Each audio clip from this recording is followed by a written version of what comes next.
Баршаңызға сәлем. Бүгін сіздермен молочная девочка деп аталатын торттың жасалу жолымен және барлық қыр-сырларымен бөлісетін боламын.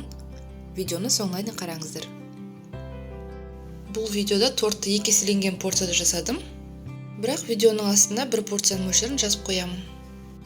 Сонымен бізге 4 жұмыртқа керек. Оған 2 банка сгущенка. Бөлме температурасында тұрған майды қосамыз. Және майымыз міндетті түрде 72%-тен жоғары болу керек. Сонда пергаментқа жабыспай жақсы алынатын болады. Барлығын жақсылап араластырып аламыз. Миксермен қатты взбивать етпейміз, себебі бізге пышный болудың керегі жоқ. Олғаз көтеріліп кетсе, торт тегіс болмай қалады.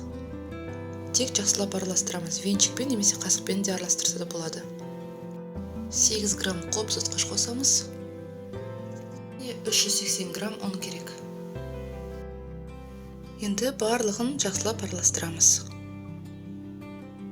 Бір келкі масса болғанша араластырамыз, бірақ взбивать етпейміз. Міне тестамыз дайын, осындай крем сияқты болу керек. Енді оны бөліктерге бөлеміз. Осылай пергаментті формада осылай қысып дөңгелектеп алдым, немесе карандашпен сызып дөңгелектеп алуға да болады. Әрқайсысына мөлшері 3 қасықтан салдым.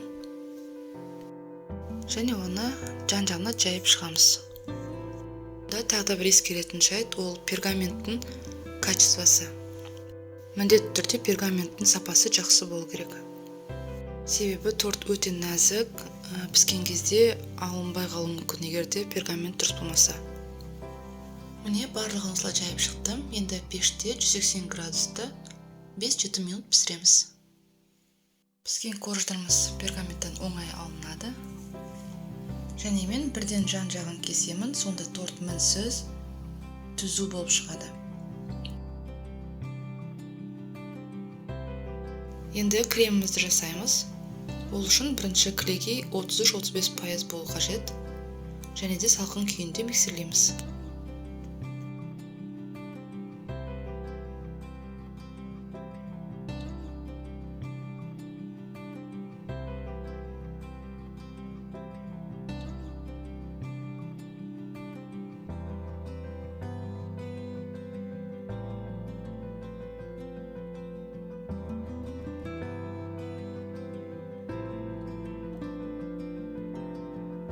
Кішкене қойылына бастаған кезде қант ұнтағы мен сүзбелі ірімшігімізді саламыз.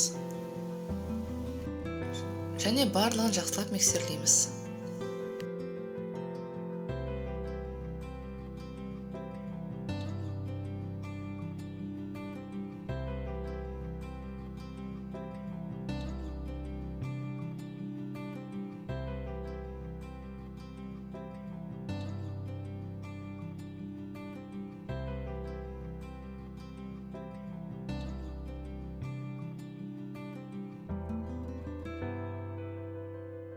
Кремімізді дайын, осындай қою формасын ұстап тұратындай болу керек.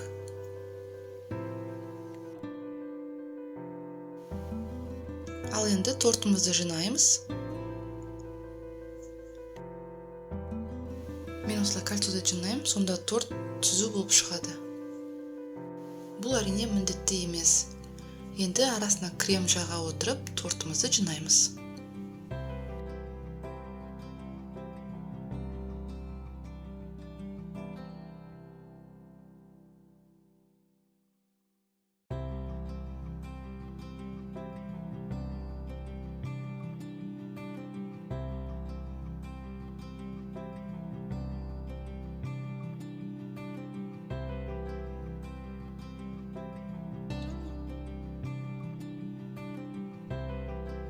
Міне барлығын жинап болдық. Енді осыны тоңазытқышқа 1-2 сағатқа қойып қоямыз.